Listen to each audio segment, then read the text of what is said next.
Well, I think you can't really underestimate the significance of the spot ETFs. It's not unreasonable to suggest that this may be the biggest development on Wall Street in 30 years. I mean, the last thing that was this consequential was the creation of the S&P index and the ability to invest in all 500 S&P companies via one trade at the same time. So this is very eagerly anticipated, but most of the money in the Bitcoin market right now is the hodlers and the traditional crypto investors. Mainstream investors, mainstream retail, mainstream institutions have not had a high bandwidth compliant channel to invest in this asset class until these spot ETFs. So I think in January, the approval of the spot ETFs is going to be a major catalyst that's going to definitely drive a demand shock. And then that will be followed in April with a supply shock because there are about 900 Bitcoin a day available for sale by natural sellers, the miners.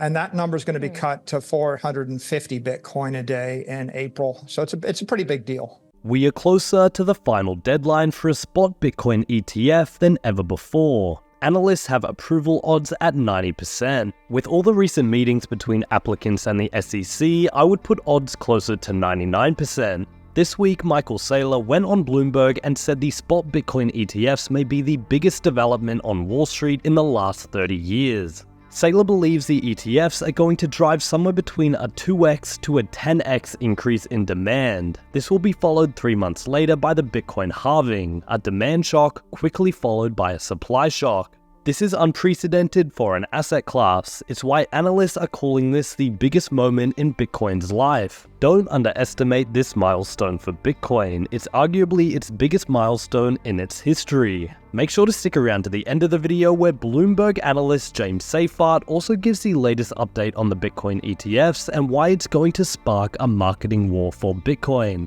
Also guys, only a small percentage of my viewers are actually subscribed. If you enjoy finance content, consider subscribing or liking the video. It's free and you can always change your mind. And that puts Bitcoin where a year from now? Higher. How much? You know, we could probably keep a bunch of economists and modelers working all day long to calculate the supply, demand, and price elasticity of this. I don't think we've ever seen, you know, a 2 to 10x increase in demand combined with a halving in supply in a scarce, desirable asset that people want to hold for a long period of time. So I think we're expecting 2024 is going to be a major bull run for the asset class. We just don't know how far the asset's going to run at this point. Well, we will absolutely continue to acquire Bitcoin. Our strategy is to acquire and hold the Bitcoin, and we will acquire it by a variety of different means as long as they're accretive to our shareholders. So our goal is always to find a way to pursue more Bitcoin per share for our shareholders. And sometimes we do it with debt, sometimes we'll do it with equity, sometimes we'll do it with cash flows from the business. And of course, the volatility in the market just creates more opportunities for us as an operating company. And our particular business strategy allows us to harvest that volatility to the benefit of our shareholders. I think fair value accounting is a giant step forward for the industry. And up until now, corporations have had to invest all of their spare treasury reserves in sovereign debt. Sovereign debt normally has a compound annual growth rate of a few percent. The cost of capital for most companies is 10 to 12%.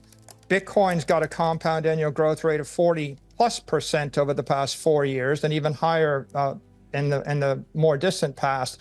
So having a digital money like Bitcoin as a treasury reserve asset allows you to beat the cost of capital, and it turns your balance sheet into an asset instead of a liability. So we think this is a real game changer for corporations. I do think that the fair value accounting guidelines from FASB are just going to be good for the industry in general. They'll provide more transparency, and they'll be good for Bitcoin as an asset class and for Bitcoin as a treasury reserve asset for companies that have large cash flows that they want to carry forward. You know, the ETFs are unlevered and they charge a fee. MicroStrategy is an operating company, so we're fairly unique because we can generate additional Bitcoin via our operations, either via P&L operations or capital markets operations. And we can take advantage of intelligent leverage. Like we can borrow money at 0% interest for many, many years. And we did that with the convert. And then we can use it to buy Bitcoin. So you can really think of the ETFs as like shipping lines, very efficient, long haul, carry a lot of capital. MicroStrategy is more like an airline. We don't have the cargo capacity in our capital structure that a container ship has, but we can go faster and we have higher performance. So we provide you leverage and we don't charge a fee.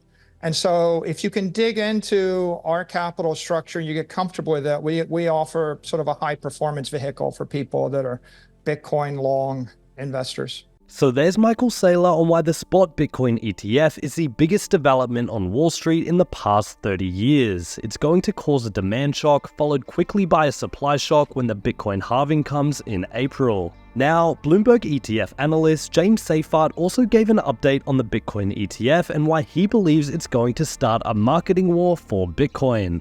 Yeah, so the latest is that basically all these issuers, we now have 13 total people that have total applications for these spot Bitcoin ETFs. We have one that just filed that included carbon credits there, 7RCC, a new firm is trying to launch one. But really, like you said, we're seeing a flurry of activity. One, Gensler in that answer to your question kind of hinted at what we've been saying, and that's that the courts and these other issuers, they've been circling. They're like sharks, and the courts and those issuers have basically backed Gensler and the SEC into a bit of a corner here. It would be very hard for them to find a way to deny. So we do think that approvals are coming. A wave of approvals are coming in January 8th to January 10th. But what we've seen is about by my recent count, we have about 23 different meetings for all of those issuers I just mentioned, all 13 applications. So that's a lot of meetings. We're seeing a flurry of filings, right? There's a lot of filings that have come through, and it's basically on the back of these meetings with the SEC. So these issuers are meeting with the SEC. The SEC is giving them feedback. They're debating different topics like in-kind versus cash creation. But for the most part, what the average person needs to know is that the SEC is working with these issuers to figure out the finer details of these filings. It's not guaranteed that all 13 of these issuers, even if they do get approval on the same day, are going to be ready to launch the day after. So there's two processes here, right? You need these 19 before approvals, which is what we're focused on, what everyone should be focused on. And those have a deadline of January 10th. But there's also other processes, these S1s, these offering documents, they need sign off from the SEC. So it could be we get approval and there could be a gap between approval and listing. That said, I think the way I usually look at this market and the way we look at ETFs is ETFs tend to be a winner-take-most market. So GBTC obviously is that most right now, but you have issuers like BlackRock and a lot of big players in this space, Invesco, and you have like some real niche players like Valkyrie and Bitwise that are focused on this closely. So I do think it's going to be winner-take-most. There will be one or two ETFs that thrive at the top, but I think there's enough room for plenty of these issuers to have successful funds and successful products. Now, is it going to be enough room for 13 products tracking the same thing? I'm not so sure. So there's going to be a lot of marketing. There's going to be a lot of competing on differentiated certain criteria of these ETFs. So there's going to be a hefty competition to figure out who's going to win and who will be around a year or two after these things ultimately do get approval.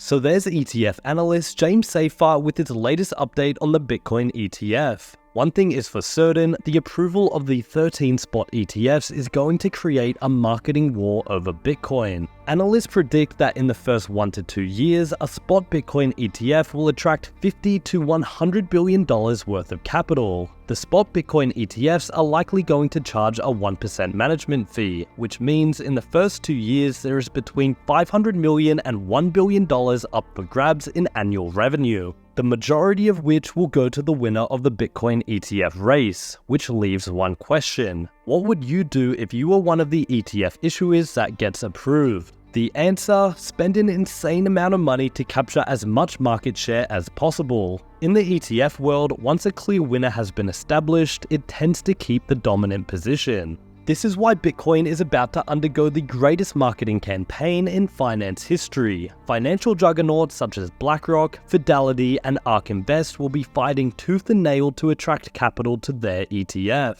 Back in 2021, we saw ads everywhere for crypto, mainly exchanges. The 2022 Super Bowl was dominated by crypto advertising. That will be nothing compared to what's coming. This is one of the many reasons investors are so excited for the ETFs. The greatest marketing campaign in Bitcoin's history is about to begin. Anyway guys, hope you all enjoyed today's video and that provided you with some value. I'll see you all in the next one, and as always, all the best.